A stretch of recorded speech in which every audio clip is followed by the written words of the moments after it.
Salut, salut!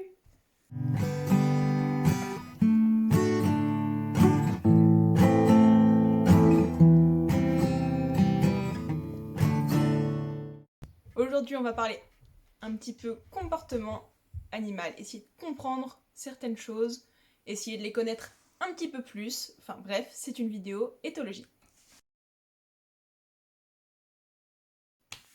Donc pour cette première vidéo éthologie, je voulais commencer par une vidéo, enfin par une série de vidéos sur les 5 sens, parce que c'est quand même la base pour pouvoir les comprendre, puisque ils ont les mêmes sens que nous, mais ils les perçoivent pas de la même façon. Quand je dis ils, c'est les animaux. Et donc, j'allais pas mettre dans une vidéo les 5 sens en même temps. Donc du coup, on va commencer par la vue. Alors pour commencer, on va déjà faire un rappel sur la vue globale. D'accord ? Qu'on soit bien d'accord sur les termes que je vais utiliser, sur ce qu'on va voir aussi par rapport à la vue, parce que je pense qu'il y a beaucoup trop de choses à dire et que tout ne doit pas être marqué dans mes notes, parce que oui, j'ai fait des recherches avec plusieurs sources différentes et aussi par rapport à des cours que j'ai pu avoir. Et donc on va faire déjà un point global sur ce qu'est la vue et les termes qu'on utilise par rapport à la vue. Alors on va déjà s'attaquer au champ de vision en premier lieu. Le champ de vision, c'est l'ensemble de ce qu'on va pouvoir voir. Donc on va retrouver dedans la vision binoculaire. C'est ce que vous allez voir en fait avec vos deux yeux. Si par exemple, vous fixez un point précis et que... Enfin non, ce point précis, vous le voyez, il est net. Parce que vous le voyez avec vos deux yeux. Donc vous pouvez faire le test chez vous, c'est assez simple à faire. Vous regardez quelque chose en face de vous, vous le voyez net, on est tous d'accord. Ça, c'est votre vision binoculaire. Je fais le test en même temps, ça m'aide. Avec la vision binoculaire, puisque vous voyez avec vos deux yeux, vous voyez, vous arrivez à apprécier les distances, à voir les formes précisément. Ça va vraiment être la version la plus précise de votre vue. Quand on n'a pas de problème au niveau des yeux, ou alors si on a des problèmes au niveau des yeux, on a des lunettes. Enfin voilà. Là, on va partir du principe qu'on est une personne qui n'a aucun problème de vue, que ce soit pas de myopie, voilà, pas besoin de lunettes, ni de daltonisme, vu qu'on va parler des couleurs ensuite. On regarde notre point précis, c'est notre vision binoculaire. Et ensuite, vous regardez votre point précis. Si par exemple là je parle, que je bouge les mains en même temps, j'ai beau ne pas les regarder, je vois qu'elles sont là mes mains. Et bien ça, c'est ma vision monoculaire. Celle que je vais voir en fait avec un seul œil. Vous pouvez faire le test chez vous, vous fixez votre point précis, vous secouez vos mains à côté. Voilà, on a l'air bête, c'est rigolo. Donc voilà, ça c'est votre vision monoculaire. Si par exemple je viens me cacher un œil et je continue à bouger ma main, je la vois toujours ma main. Si par contre je me cache cet œil-là, puisque c'est pas du bon côté, je vois plus ma main là par contre. Voilà. Donc c'est pour ça que monoculaire, on voit avec un seul œil. Dans le champ de vision, on comprend aussi des différentes visions, sauf que là, c'est pas par rapport à nos yeux, c'est par rapport à notre façon de regarder. Si vous regardez, on n'est plus sur notre point précis, on y reviendra après. Si vous regardez un peu autour de vous, vous fixez plusieurs choses que vous voyez, votre vision binoculaire est un peu agrandie, on va dire. C'est la vision périphérique. On voit en périphérie, on voit un petit peu partout. Si par contre, vous fixez votre point au loin, et plus il sera loin, plus votre vision binoculaire sera resserrée, là, c'est la vision focale.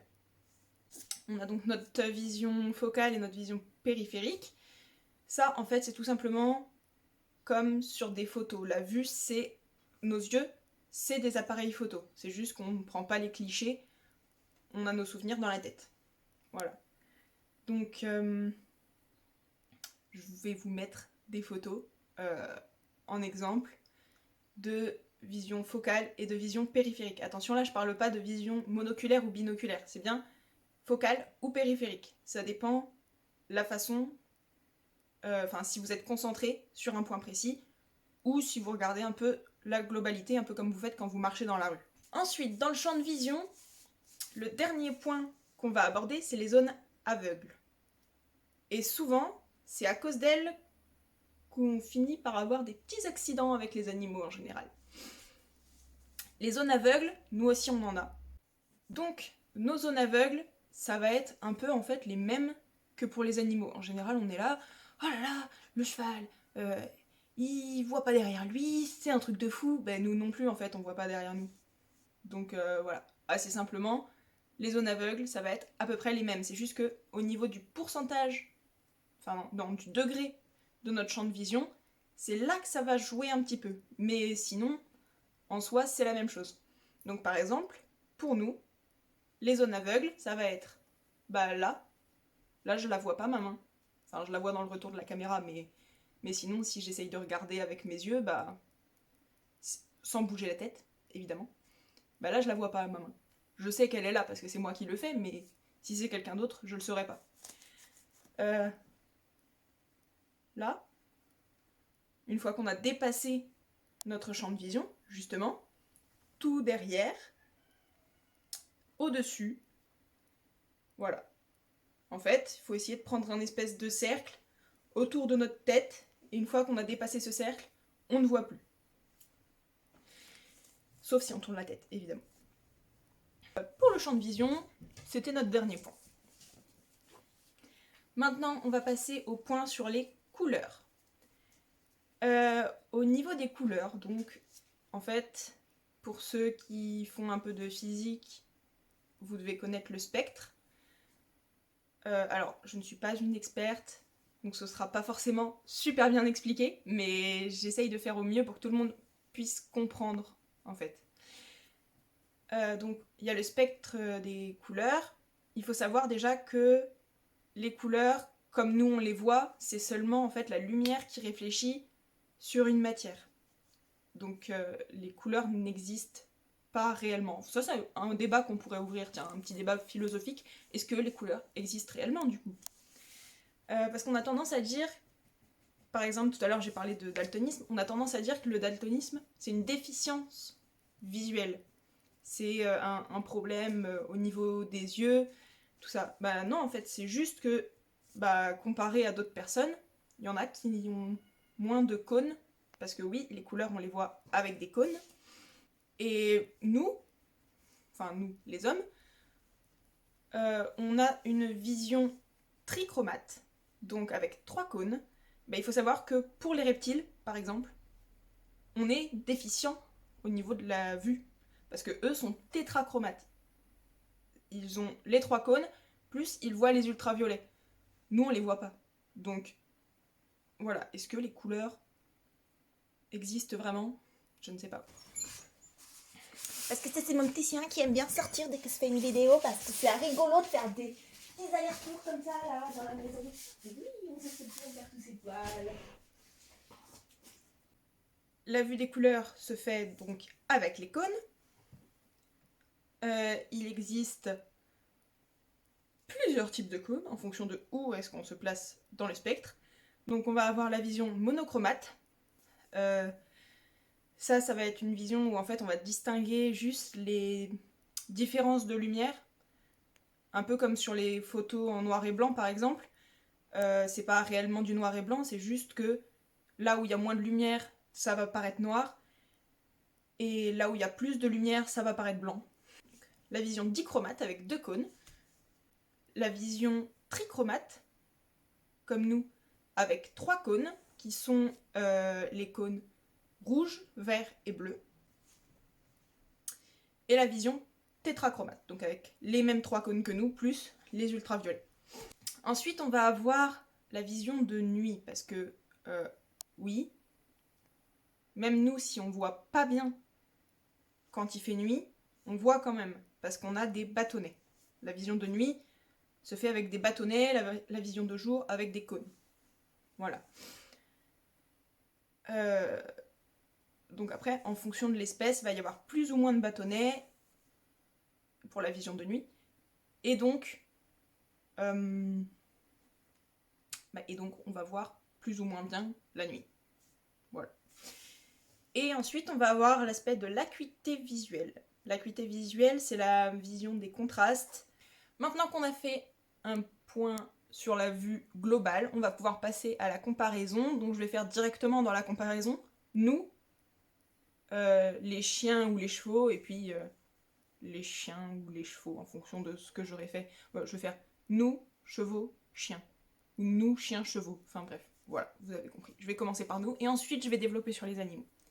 Je vais rester que sur les chiens et les chevaux, parce que déjà ça va prendre beaucoup de temps. Et si vous voulez, une fois que j'aurai fini la série des 5 sens avec les chiens et les chevaux, je pourrais faire une vidéo qui englobe les 5 sens pour les chats, par exemple. Ou alors si vous avez envie que je vous fasse une vidéo sur les reptiles, je n'y connais rien en reptiles, mais je peux toujours faire des recherches et vous en sortir une si vous voulez. On va commencer avec le champ de vision de toutes nos espèces, donc l'homme, le cheval et le chien. Pour commencer, le champ de vision de l'homme. Donc, nous, au niveau de la vision monoculaire, donc celle où on voit nos petites mains bouger sur les côtés, elle est à 180 degrés. 180 degrés, en fait, c'est 90 degrés par œil, en fait. Voilà. Donc ça veut dire que si on place nos mains sur les côtés comme ça, on les voit. Si on les décale un petit peu, hop, on les voit plus. Voilà. Et la vision binoculaire, elle est quand même énorme par rapport aux deux autres espèces. Elle est à 140 degrés.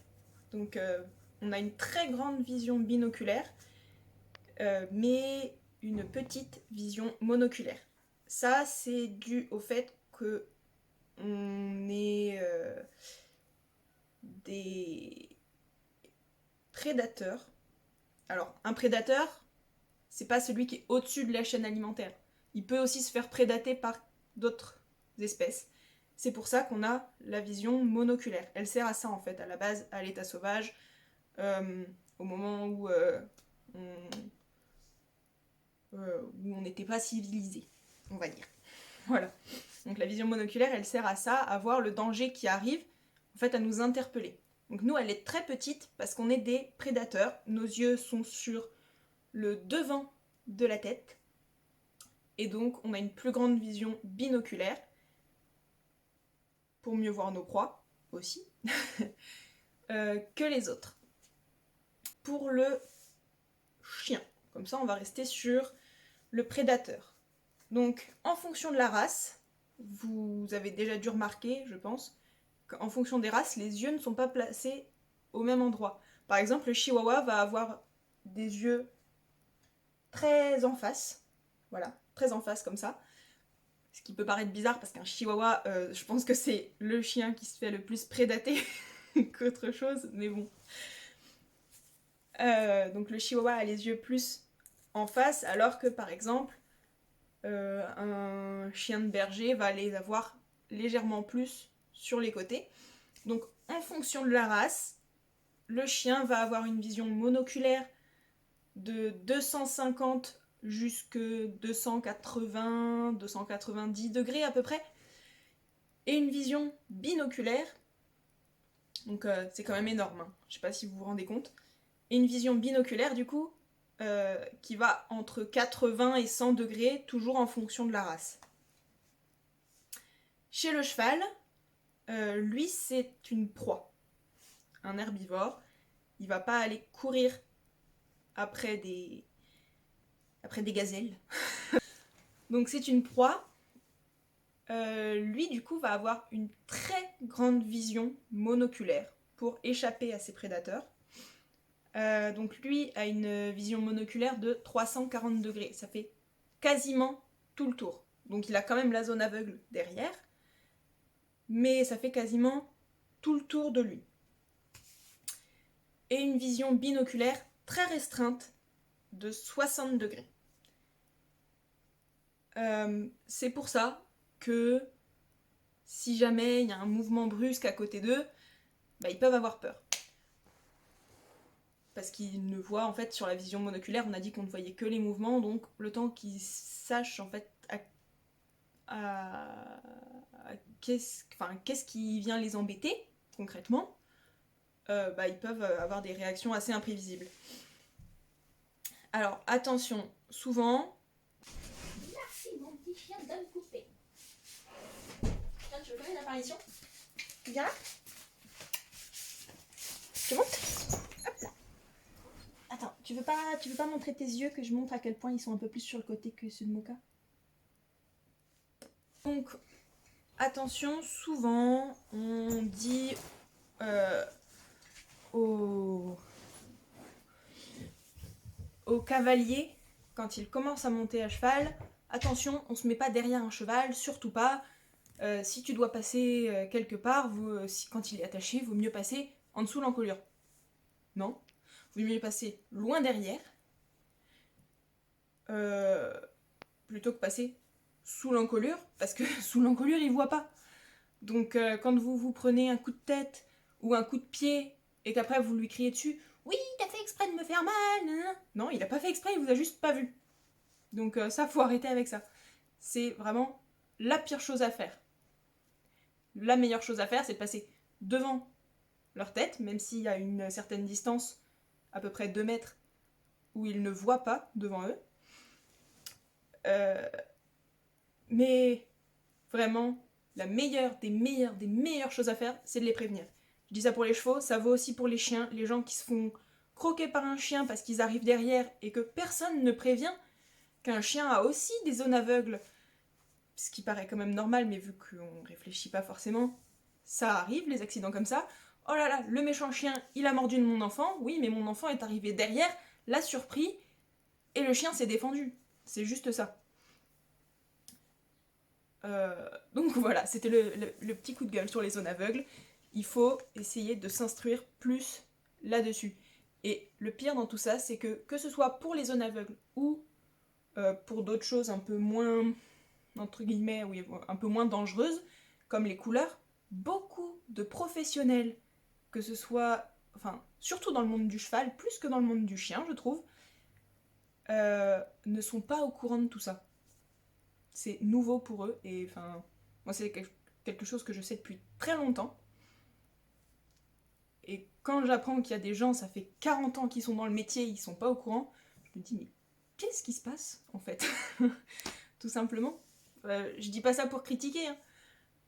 Mais enfin, c'est vrai que quand on est dans le métier, on devrait être plus instruit sur tout ça, puisque on a plus de risques, donc il vaut mieux connaître l'animal, encore plus. Voilà. Je voulais aussi dire autre chose par rapport au cheval. Quand vous arrivez sur un obstacle, que vous poussez dans l'obstacle de fouler avant, comme j'ai dit tout à l'heure, juste devant sa tête, il voit pas à peu près à 2 mètres de lui. Donc l'obstacle, il le voit quand il est à 10 mètres, mais plus la distance se resserre, moins il le voit l'obstacle. Parce que tout simplement, il y a sa zone aveugle qui arrive dessus. Donc si on le pousse juste devant l'obstacle, ça donne rien de bon. Voilà. Et une dernière chose que j'ai pas précisée que je voulais dire avant toute cette partie-là, c'est que le mammifère qui a les plus grands yeux proportionnellement à sa taille, c'est le cheval. Voilà. Bref. Au niveau du champ de vision, je pense que là, c'est plutôt pas mal. Et encore, il y aurait tellement de choses à dire encore. Mais bon, passons. Alors, maintenant, on va passer à la vision des couleurs. La vision des couleurs, chez nous, donc on a les 3 cônes, comme j'ai dit tout à l'heure, donc on a une vision trichromate. Sauf si on est daltonien. Donc les 3 cônes, je rappelle, c'est le cône vert, le cône bleu et le cône rouge. On a aussi j'ai trouvé cette donnée en faisant les recherches. Je les ai pas trouvées pour les chevaux ni pour les chiens, c'est dommage parce que je trouve ça intéressant. C'est que nous, on peut distinguer 15 000 nuances de couleurs. C'est énorme. C'est comme ça qu'on en arrive à la couleur taupe. Je pense que ça, c'est la limite de la vue humaine, la couleur taupe. Est-ce que c'est du gris? Est-ce que c'est du marron? Ça, pour le coup, je pense que personne n'a assez de nuances pour savoir. Vous voyez bien à quoi ça ressemble, la vision trichromate, si vous n'avez pas de problème de vue. Vous pouvez regarder autour de vous, vous voyez bien comment sont les couleurs. Maintenant, chez le cheval et le chien, ils vont avoir la même vision des couleurs. Non, le chien ne voit pas en noir et blanc. Ça, ce serait une vision monochromate. Le cheval et le chien ont une vision dichromate. Donc eux, ils ont 2 cônes. Le cône bleu et le cône vert. Je vais vous montrer des petites photos des différences entre notre vision et leur vision pour les couleurs. Donc maintenant, pour tous ceux qui pensaient que les chiens voyaient en noir et blanc, bah déjà, voilà, vous voyez comment ils voient réellement. Et tous les cavaliers qui arrivent sur un terrain de concours, qui voient un obstacle, un gros obstacle rouge avec un soubassement rouge, « Ah, mon cheval, il va pas le sauter, il aime pas le rouge. » Bah, le problème, c'est qu'il le voit pas, le rouge, en fait. Donc, non.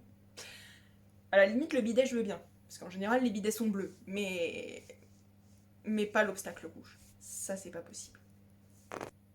Et d'ailleurs, je viens de penser à ça. Ça, c'était pas du tout prévu dans la vidéo, mais peut-être que si beaucoup de chiens n'aiment pas les vecteurs, c'est parce qu'ils ont une camionnette. Jaune et bleu, c'est les couleurs qu'ils voient le mieux. Donc, peut-être. Ils se sentent agressés d'un coup. Au niveau de la couleur, on est plutôt bon. On va passer maintenant du coup à ce qui est l'acuité visuelle, la vision de nuit, et aussi j'ai rajouté une petite catégorie, l'adaptation lumière-ombre.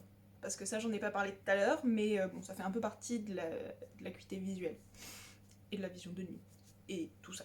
Donc nous, on a une très bonne acuité visuelle, c'est-à-dire qu'on va pouvoir, là par exemple, je sais distinguer que c'est ma main même si elle bouge vite, alors que contrairement à nous, le cheval ou le chien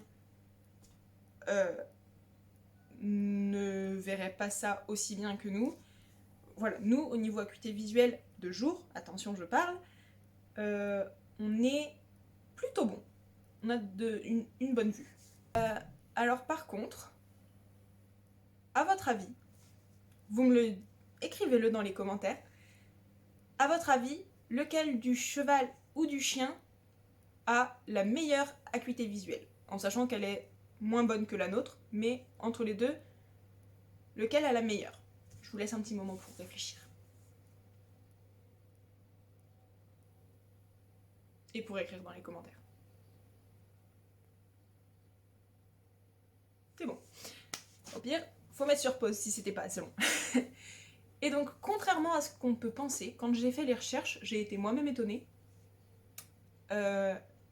Entre les deux, celui qui a la meilleure acuité visuelle, c'est le cheval. Je pensais que le cheval avait une moins bonne vue que le chien. Et ben non. Le cheval, une acuité visuelle 3 fois moins bonne que la nôtre. Alors que le chien, il en a une 5 fois moins bonne que la nôtre. Donc c'est bien en dessous quand même. Donc qu'est-ce que ça va changer pour eux? Ça va être, comme je vous ai dit tout à l'heure, pour la vision des mouvements. Au niveau de la vision de nuit, par contre, nous, on est un peu nuls. On voit un peu, mais franchement, on pourrait très bien se manger un poteau. Alors que le chien et le cheval, eux, ont une très bonne vue de nuit. Mais c'est normal. Le cheval doit pouvoir échapper à ses prédateurs la nuit. Le chien doit pouvoir chasser ou échapper à ses prédateurs la nuit aussi. Et si nous, on a une moins bonne vision de nuit, c'est qu'on ne peut pas tout avoir, on a déjà une très bonne vision de jour. Voilà, on va pas leur voler ça quand même. Et donc ce que je vous disais tout à l'heure par rapport à l'adaptation lumière-ombre, donc quand on va passer par exemple sous un tunnel, nous ça va prendre quelques millisecondes, ça se fait vraiment très rapidement, le fait de passer de l'ombre à la lumière ou de la lumière à l'ombre. On va être un petit peu ébloui ou on va se sentir un petit peu dans l'obscurité, mais ça va s'adapter assez vite. Donc tout ça c'est grâce à la pupille. Je tiens à dire, votre pupille, ce qui bouge, le point noir qui bouge au milieu de votre œil. C'est ça qui va faire que vous allez vous adapter rapidement à l'ombre ou à la lumière. Chez le cheval, donc nous, c'est vraiment quelques millisecondes, ça se fait très rapide. Je pense de toute façon que vous voyez très bien quand vous passez de la lumière à l'ombre et inversement, comment ça se passe. Et bien chez le cheval, ça met environ 3 secondes, voire même un petit peu plus. C'est à cause justement de leur pupille qui a plus de mal à s'adapter. Donc, c'est aussi pour ça, c'est peut-être arrivé à certains cavaliers, un cheval qui refuse de monter dans un vent, ça peut juste être parce que vous lui laissez pas le temps d'avoir la vue qui s'adapte entre la vue extérieure du vent et la vue intérieure du vent. C'est pour ça que les vents avec la lumière, c'est pas mal en fait. Ou alors vous rentrez dans la forêt, vous étiez en plaine, vous rentrez dans la forêt et le cheval ne veut pas.